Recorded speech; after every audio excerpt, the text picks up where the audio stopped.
Okay, so the next step in building our application is I need some real data. It'll allow me to flesh out my templates a little bit more, and I can at least get started thinking about how the application is going to work.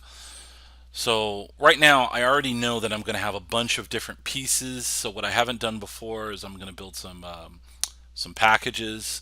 So I'm going to have one for controllers, and then I'm going to have one for models. And I'm going to move the home controller into the controllers one. It's going to ask me, do I want to refactor? I'm going to say yes.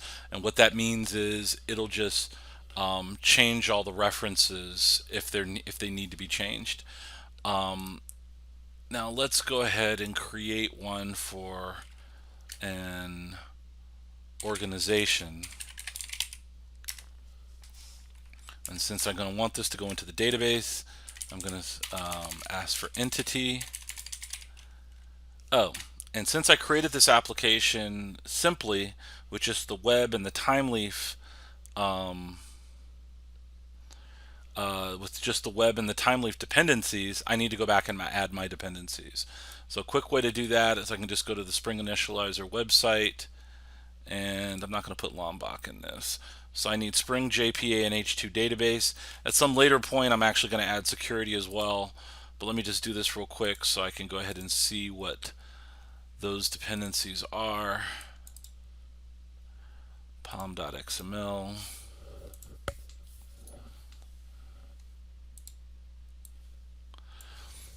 And then it opens it up, and so what I need is everything from here down to here to add JPA and H2 to my existing application.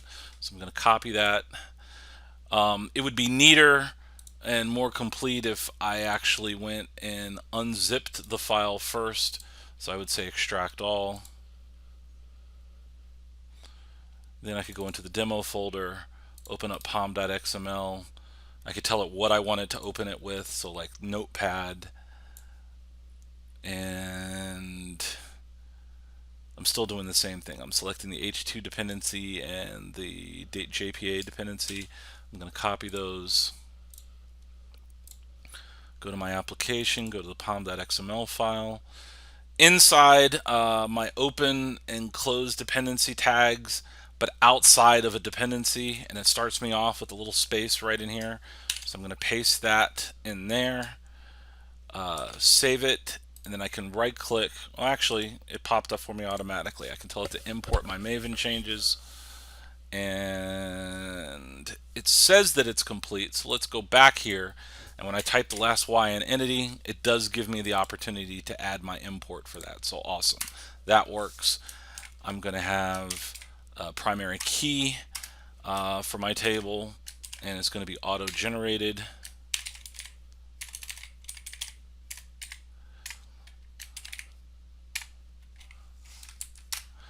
And this will be private long ID. My organization is going to have a name, so private string name. My organization is going to have an address, private string address 1, private string address 2, of course, the city and state.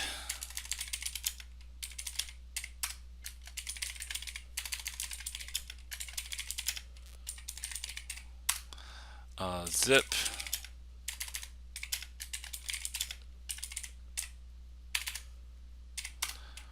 phone,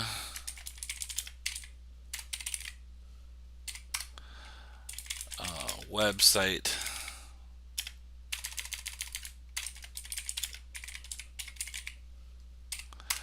and what else would this need? I'm thinking that I might want the ability to make an organization inactive or active. It doesn't hurt to add it now, so we'll say private boolean is active. All right, so I have all of this. Let me go ahead and generate my getters and setters.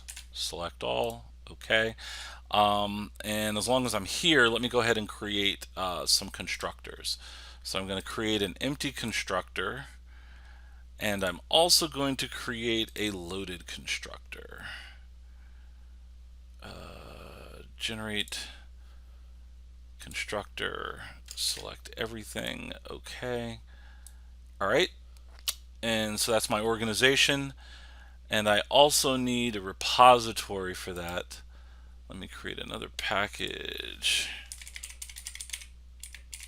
Some people put their repositories in the same package as their models. I prefer to put them in a different one. It doesn't really matter. So we're going to create a class called organization repository.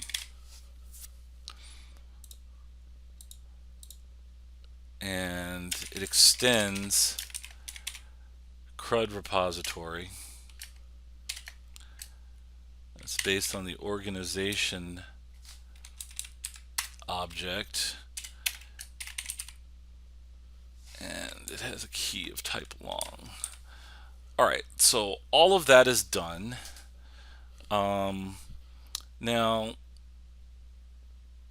there was something I forgot. What did I forget? Organization. There was something image. So potentially I would want to save an image of my organization, and we'll integrate Cloudinary in here later, but for right now we'll just already have the ability to have a string image.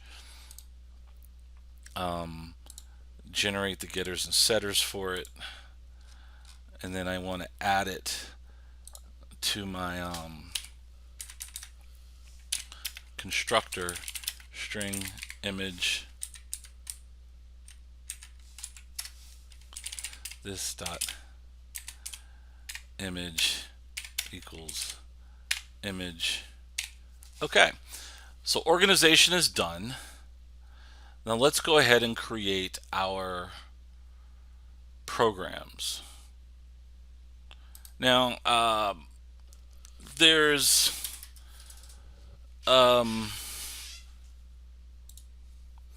now normally I would use mapping here, so we could do a one-to-many between the organization and the programs, but I've started getting away from using the annotations for that, and so let's try doing it without it in this application.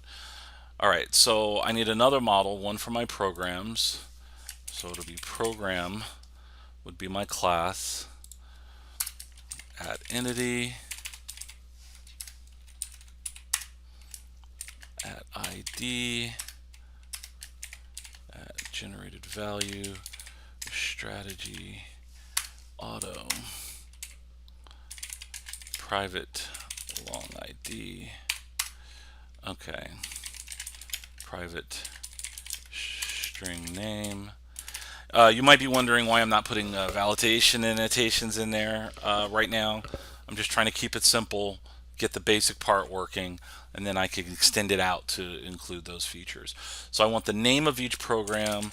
I'm going to want a description of each program.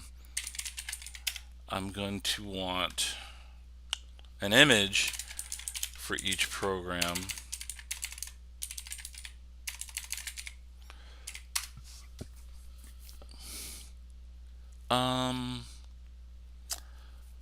Oh, and of course I'm going to want a link. So private long organization ID. So a link from the program to the ID that it links to the organization that it links to. And I think that's it. So let's, at least for now. So let's go ahead and generate the getters and setters for this. And generate my constructor, an empty one. Great. And I want to generate a loaded.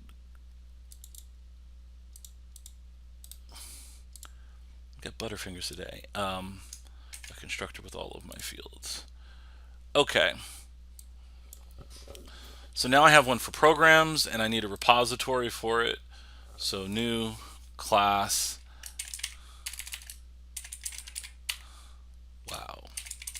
program repository extends CRUD repository table program.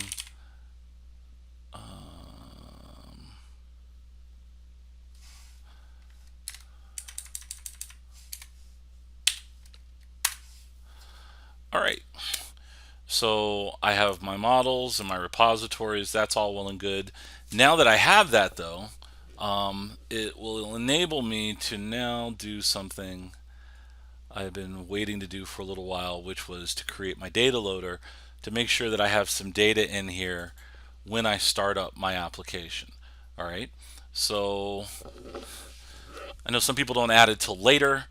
I like to add it early, so I can not sit there and monkey around with creating fake data all the time. Let's create a utilities package and then a new class that we can call data loader. Okay, and you should know what a data loader does by now. So we're going to say at component, and this implements command line runner. Awesome. The reason it's red is that because it implements command line runner, there are certain things it must have, such as an implementation of the run method, which it doesn't have yet. So until it has that, it's going to have an error. But as soon as I do this, public void run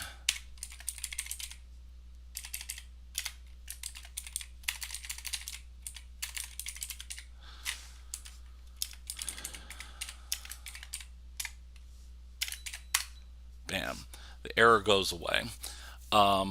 And I want to create an organization,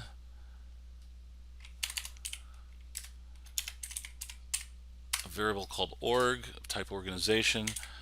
Org is going to equal a new organization, and what does my constructor start with? Name. New organization, we'll say Montgomery College.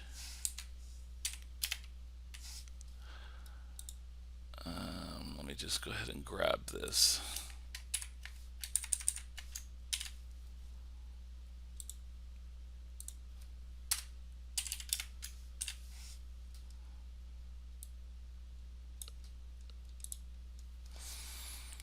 Montgomery College, 12 South Summit Avenue.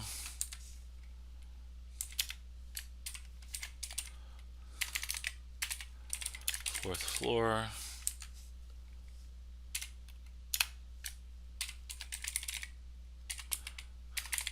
Gaithersburg, Maryland, 20877. I don't know what the main number is. 240567. We'll say 1212. I'll go back and change it later. The website, www.montgomerycollege.edu.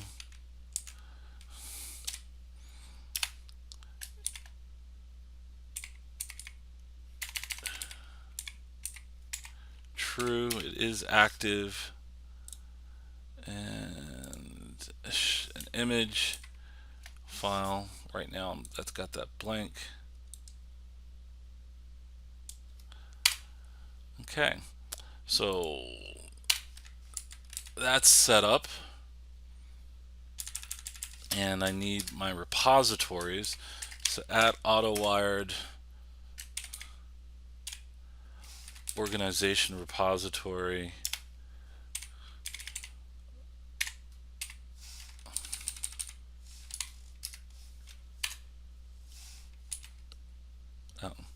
semicolon, organization repository save org. So I've got my organization in there. Now I need to create one for my programs. So program prog equals new program. The name of the program is America's Promise.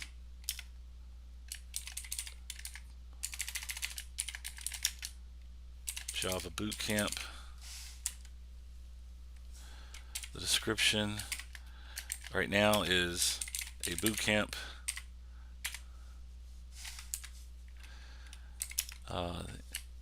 Leave the image blank, and the organizational ID, I believe, should be 1.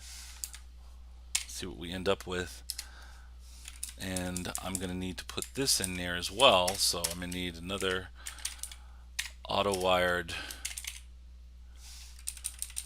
program repository, blah, program repository save prog. Copy that, paste it. Another one, we'll call it Tech Hire A+ Bootcamp, also called a bootcamp, also connected to organization 1. Save that, and that's it. Alright, so this is our data loader, and we should be able to go back and change our home controller now, and instead of loading dummy stuff from our little simple list, we're going to go ahead and use real data. So I'm going to say at AutoWired program repository, P repository is what I'm calling it. And then that means this can equal P repository dot find all.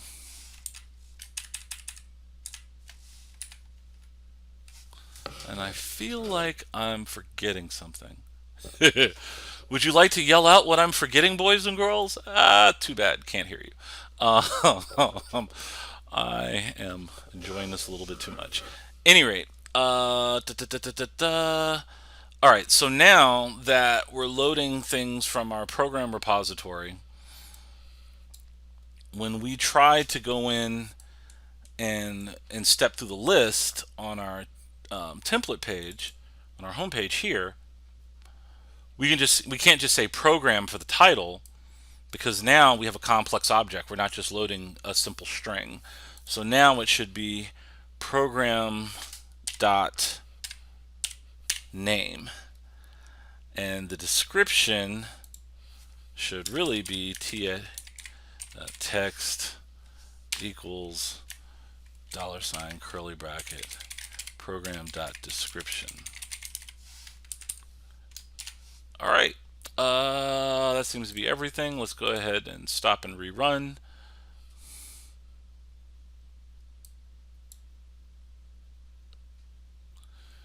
And it's doing its thing.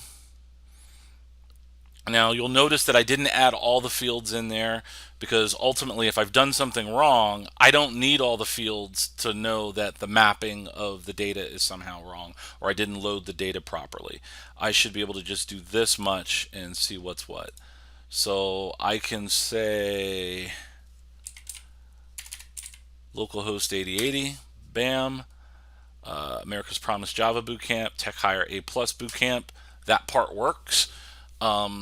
So what I'm going to have to do later is come in and put more detail, have a page, have this link go to a detail page about each program. So I need to create the program detail template.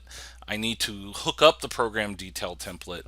And at some point, I'm also going to have to integrate Cloudinary. Before I integrate Cloudinary, let's hook up the program detail template. So we'll handle that in the next lesson.